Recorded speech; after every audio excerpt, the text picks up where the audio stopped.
Bueno, bienvenido a la clase número 4 de Gestión y Administración Rural. En la clase pasada vimos bastantes temas del libro Elementos Micro y Macroeconomía de Mochoni Becker.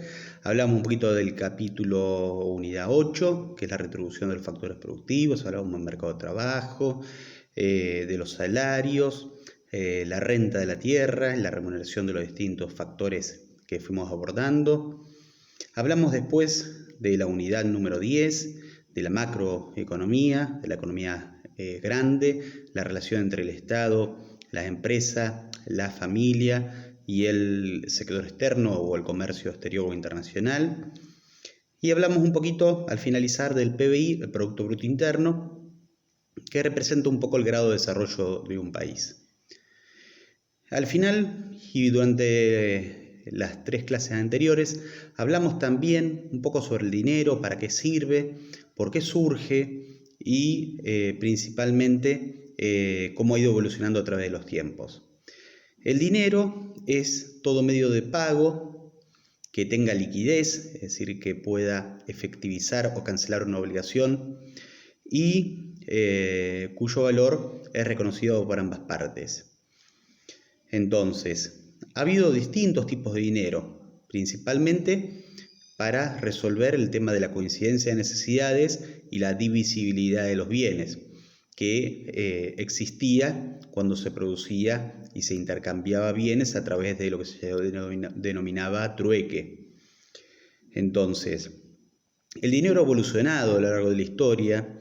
Estaba el patrón oro, después el salario, es decir, que se pagaba con sal, las especias, llegando a lo que es el dinero en efectivo, dinero papel, el cheque, que es una forma de pago, o sea, no es dinero, sino que es una forma de cancelación, y lo que se denomina dinero electrónico, que es lo que estamos empezando en la actualidad, a través de, por ejemplo, bitcoins, o a través de los pagos a través de donde no existe el dinero físico, sino que son operaciones a través del banco.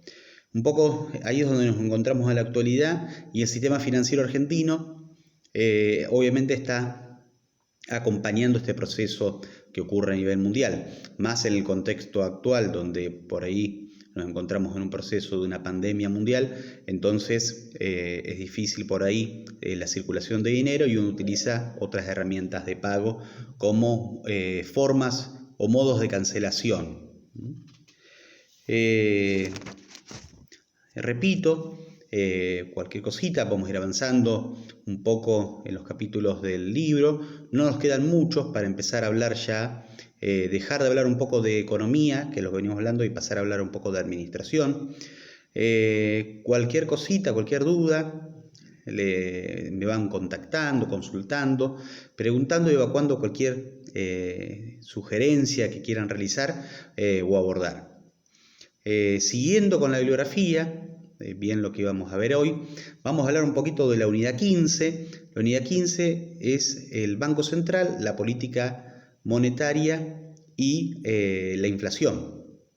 Son dos conceptos que van de la mano.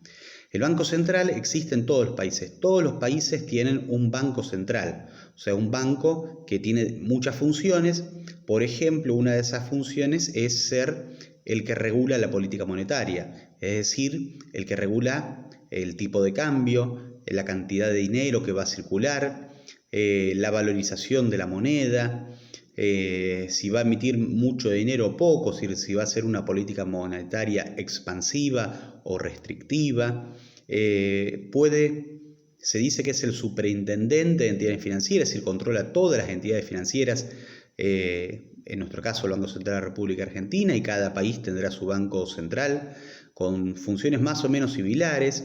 Es el banco de bancos, es decir, controla todos los bancos, puede otorgar préstamos al Estado, es el que regula el valor de la reserva de cada banco o el encaje, y a su vez cuando un banco no alcanza el nivel mínimo de reserva, es decir, el nivel mínimo de dinero que tiene guardado para afrontar cualquier crisis o situación, o una demanda de todos los clientes que quieren sacar su dinero del circuito, el banco puede prestarles para cumplir ese mínimo y luego tiene que devolverlo. La base monetaria que determina la política monetaria, la base es la cantidad de dinero que circula en una economía más las reservas del Banco Central. Generalmente la reserva tiene que ser equivalente al dinero que circula, es decir, si toda la gente quisiera cambiar nuestro peso, debería haber el respaldo igual, equivalente en el Banco Central. Obviamente esto depende de las condiciones de cada país, de la confiabilidad, si ocurren crisis o no, porque normalmente las reservas son por ahí menores que el dinero circulante cuando hay una situación de confianza o de economía favorable que viene en crecimiento, en auge, y esto generalmente ocurre en los países que están en grado de desarrollo o en circunstancias mundiales favorables a lo que es el desarrollo del mercado de divisas. Como le decía, de acuerdo a la condición del país, el Banco Central puede determinar una política monetaria expansiva o una política monetaria restrictiva. ¿Qué sirve? ¿Para qué sirve? ¿Qué consisten estos dos conceptos? Cuando hay inflación, el valor del dinero pierde ese valor, valga la redundancia. Es decir, ¿qué va a hacer el dinero? Cuando hay inflación va a tratar de sacar dinero para que haya menos dinero y su valor suba. Es decir, no se vaya desvalorizando o depreciando la moneda, que es el concepto correcto. Cuando hay situaciones de recesión, es decir, la economía cae, la gente no consume, la política monetaria es expansiva, es decir, el Banco Central, a través de las distintas organismos que tiene, por ejemplo, la Casa de la Moneda, emite más dinero, va a haber más dinero. El término que se suele utilizar en el ámbito económico es se inyecta dinero a la economía. ¿A través de dónde? A través de los bancos, a través de las empresas, a través de líneas crediticias, y al haber más dinero la gente va a poder comprar más. Obviamente hay situaciones donde hay inflación con recesión, que son las situaciones más complejas, que a nuestro país le ha tocado vivir en varias oportunidades, que es cuando hay inflación y la gente puede comprar menos a la vez. Es una situación donde requiere políticas monetarias combinadas o mixtas, y no siempre la solución es emitir o restringir. A veces es una combinación de las mismas, a veces son buscar líneas crediticias más accesibles, pero en general lo que se busca a veces cuando se encuentra en recesión no es el consumo, sino primero estimular la inversión para que luego vaya acompañado de un mayor consumo. Entonces, la política monetaria, como lo hablábamos recién, es qué tipo de sistema vamos a desarrollar. Un sistema de emisión, un sistema conservador, un sistema de restrictivo, que, como lo decía, generalmente depende de las condiciones, de la estabilidad y de la seguridad que otorga un país. No todos los países tienen un mismo tipo de política monetaria, ni tampoco todos los países desarrollan la misma forma de encarar una situación de crisis económica a nivel nacional o a veces internacional que repercute sobre la situación de la economía local. Y por último, lo que habla el capítulo 15 es la inflación. A veces el proceso de inflación se confunde. Por ejemplo, muchas veces en el año algún producto suele subir el precio porque se va de temporada, porque ocurrió una situación climática adversa y la producción decayó. Entonces, ese concepto, ese aumento de precios, ¿es inflación? No, es un aumento o variación de precios de un producto. ¿Cuándo ocurre el concepto de inflación? Bueno, hay una definición muy completa, sencilla, no para aprender de memoria, sino para entenderla. Es que la inflación es el aumento continuo, es decir, se mantiene en el tiempo, perdura en el tiempo, del precio de nivel general de los bienes de una economía dada, en forma generalizada. Es decir, resumiéndolo, es el aumento de precios de todos los productos, no de un solo producto, como hacía el ejemplo anterior, y en forma continua, es decir, que perdura en el tiempo. Es decir, si los precios de todos los productos, vamos al supermercado y vemos que todos los precios aumentaron, independientemente del porcentaje, porque después vamos a hablar que el porcentaje determina el tipo de inflación que tenemos. Y a su vez, ese aumento lo vemos semanalmente, mensualmente. Eso es cuando existe el concepto de inflación. Nuestro país, Argentina, ha vivido distintos momentos de inflación.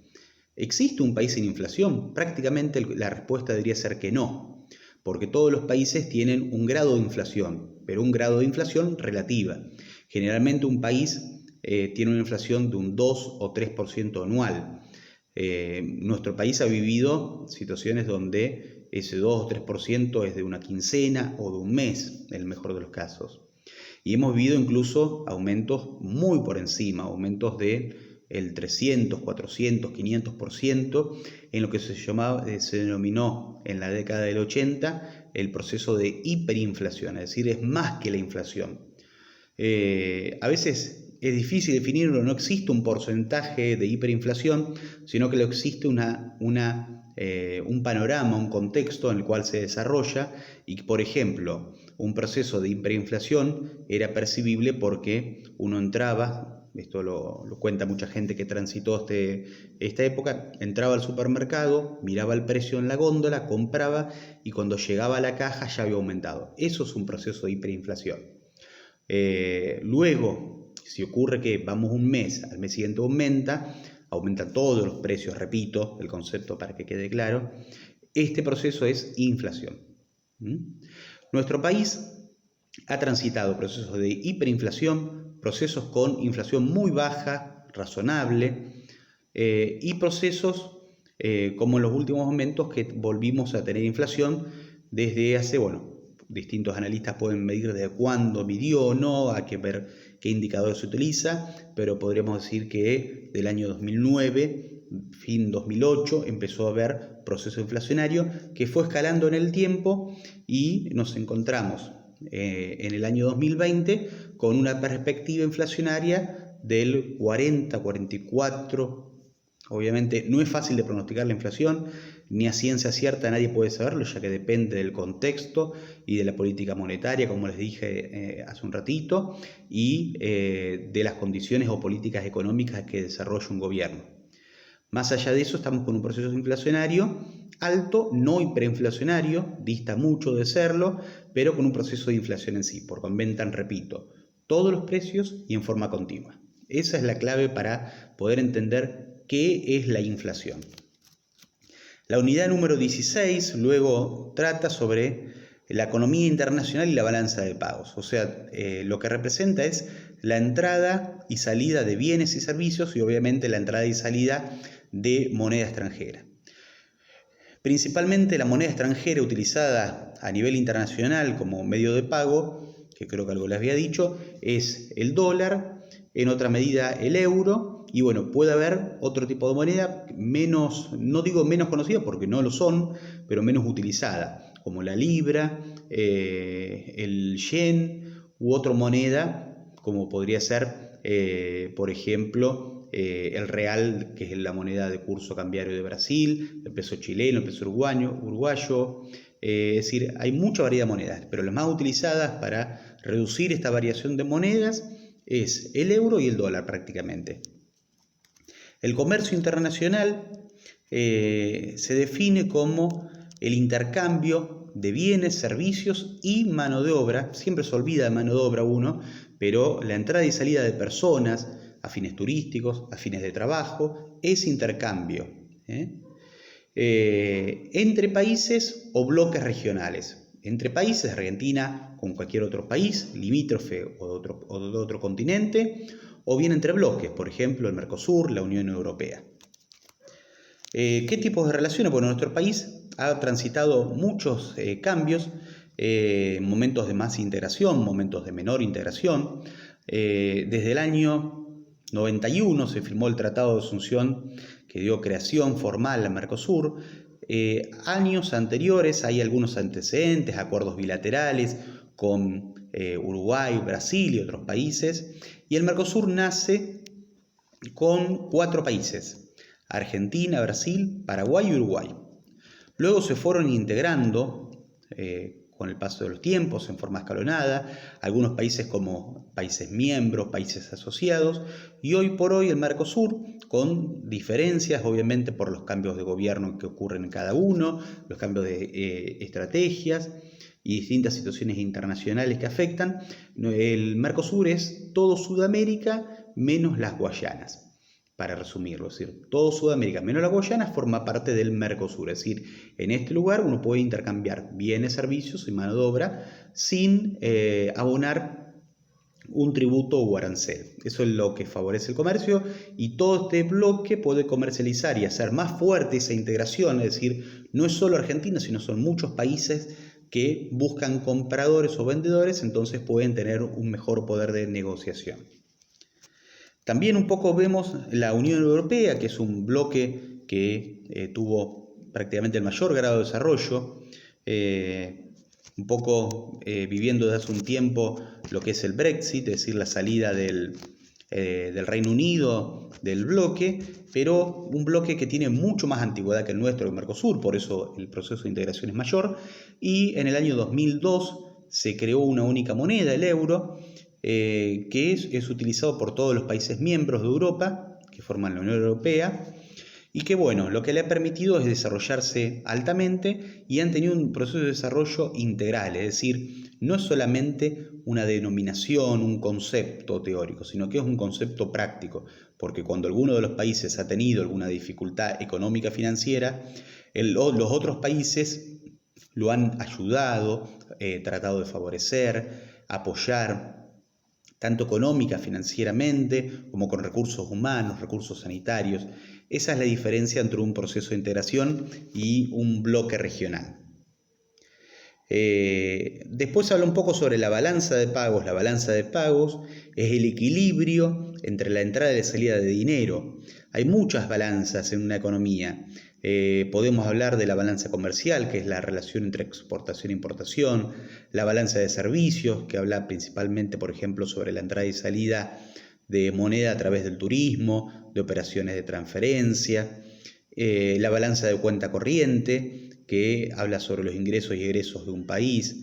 Es decir, son todos tipos de balanzas que podemos analizar y que podemos un poco llegar a una conclusión sobre qué relación guarda el ingreso y egreso de dinero de un país, que lo que van a permitir es un superávit, es decir, si lo que entra es mayor a lo que sale, o un déficit, que lo que sale supera lo que entra. Nuestro país vivió momentos de superávit, momentos de déficit. Por ejemplo, durante el año 2002, 2003, bueno, un par de años más, había superávit comerciales y se exportaba más de lo que se importaba.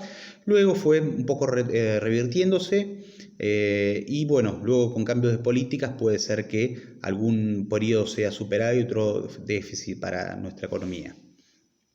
Obviamente hay países que manejan muy bien esta situación y que obviamente a veces se estimula la importación de mercadería para poder conseguir mercadería y bajar los precios internos cuando ocurre alguna circunstancia, o ocurre, por ejemplo, que hay empresas que concentran recursos, y lo que más le conviene obviamente a un país es exportar, porque ingresa moneda extranjera, que salvo por ejemplo Estados Unidos, que emite una moneda de curso internacional, o el euro, la mayoría de los países precisan contar con un respaldo en moneda extranjera mayor que el que la mayoría tiene.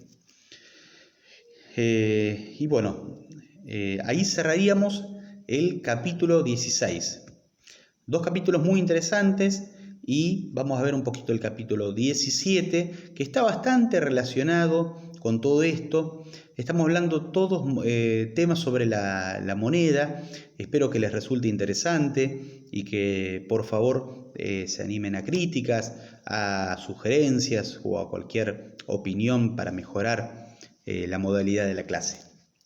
La unidad 17 se denomina mercado de divisas. ¿Qué término, no? Porque uno habla generalmente de mercado y lo asocia primero, si vamos desde los antecedentes, a un almacén, a un supermercado, a un hipermercado, o sea, a un lugar donde se compran y venden bienes y servicios, ¿no? Pero acá estamos hablando de mercado de divisas. Entonces, no es un intercambio de bienes o servicios, es un intercambio de divisas. a diferencia del mercado tradicional.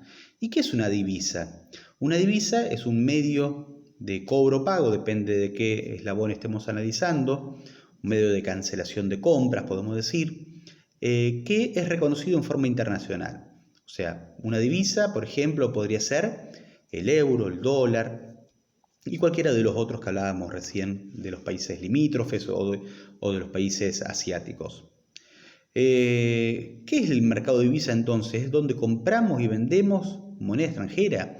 Parece una palabra difícil, pero lo que hacemos es, por ejemplo, cuando compramos moneda extranjera para pagar una compra que uno tiene en el compromiso del exterior, ahí antes de comprar el bien uno está comprando la moneda. Entonces, como hay un mercado de bienes y servicios, también hay un mercado del dinero internacional, para no usar divisa como ejemplo de divisa.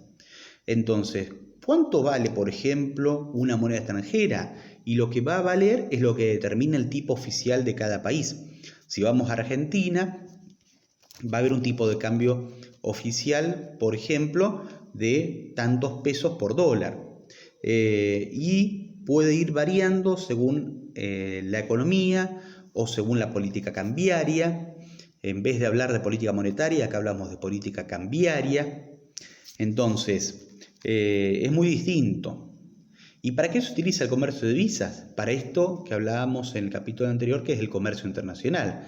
Es decir, cuando uno intercambia bienes o servicios entre dos o más países o dos o más bloques, uno lo va a cancelar ¿a través de qué forma? Lo va a cancelar a través de el comercio internacional con divisas. Entonces, para poder hacer frente a este compromiso, por ejemplo, si compramos algo en Europa, lo pagaremos en euro o en dólar. Si compramos algo en Brasil, lo podremos pagar en reales. Entonces, hay que ver la equivalencia entre una moneda y la otra. Y esta equivalencia va a ir variando. Incluso el dólar varía su valor a lo largo del contexto mundial. Es decir, a veces vale más, a veces vale menos, a veces sube el euro. Y a veces la relación entre ambos también es distinta. El tipo de cambio, como les decía, es el valor de una moneda expresada en otra. Y hay distintos tipos de fijaciones de tipo de cambio. Tenemos el mercado oficial, que es el que va a determinar el valor de mercado, el cual se puede comprar. Tenemos tipo de cambio fijo, cuando hay una paridad, por ejemplo, en la convertibilidad del año 1991, era un dólar, un euro. Entonces, un dólar, un peso. Perdón por la equivocación. Entonces, si un dólar era un peso, uno podía cambiar 1 a 1, ahora la convertibilidad. Después pasaron a ser mercados flexibles, es decir, donde podía variar esa paridad cambiaria, ese 1 a 1, según la oferta y la demanda podía ir variando. Tenemos mercados mixtos, es decir, donde hay, por ejemplo, un tipo de cambio fijo para una actividad, un tipo de cambio variable para otra actividad. Mercados marginales, en la bibliografía lo denomina por el nombre que se suele utilizar, aunque no es correcto de nombrar, pero bueno, el mercado marginal es lo que se llama el mercado negro, es decir, el mercado que está fuera del ámbito legal, es decir, el que uno compra en la calle, compra en una casa de cambio que no es legal. Obviamente, este tipo de cambio existe, no quiere decir que corresponda o que sea legal, pero uno no puede desconocer lo que existe. Y bueno, y así otro tipo de modelo. Nuestro país ha atravesado todos los tipos de modelo, ha tenido mercado tipo cambio fijo, en la convertibilidad que les decía, mercado tipo de cambio variable, luego del proceso de convertibilidad fue variable en el año 2002, ha tenido mercados de tipo de cambio mixto, por ejemplo, en el 2011, 2012 para adelante, había un dólar tarjeta, un dólar turista, es decir, según con qué pagabas era el valor del dólar para poder equipararlo a pesos. Y hoy por hoy estaríamos con un mercado de cambios variables, pero a su vez mixtos.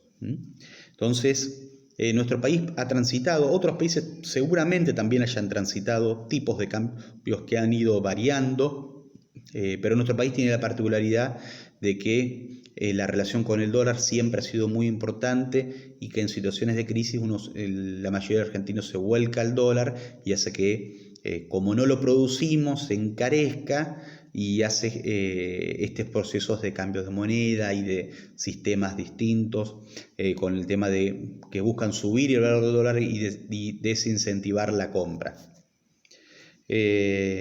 Así que bueno, eso es lo que ocurre en nuestro país, un poco cerrando el tema de mercados de divisas. Hablamos del Banco Central, de sus funciones, hablamos de la base monetaria, hablamos de la política monetaria, hablamos sobre la balanza de pagos, cobros, pagos y relaciones en el comercio internacional, sobre las políticas proteccionistas que ya hemos hablado o liberales, y los bloques, el Mercosur, la Unión Europea, es decir, distintos bloques que han ido cobrando relevancia y que a veces se debilitan por momentos, pero luego se unen y forman el concepto de bloque. No me canso por hoy decirlo que el mejor concepto de bloque es el de Europa, la Unión Europea, porque se aplica el principio de solidaridad. En los otros bloques, en mayor o menor medida, hay un proceso de integración individual, es decir, se quiere integrar un país, pero para lo que le conviene, cuando afecta a su economía, esto se vuelve para atrás o no se respeta el proceso de integración. Bueno, es todo por hoy. Les dejo abierto posibilidades de preguntas que me manden por mail, por WhatsApp o por la forma que ustedes quieran hacerlas llegar. Muchas gracias.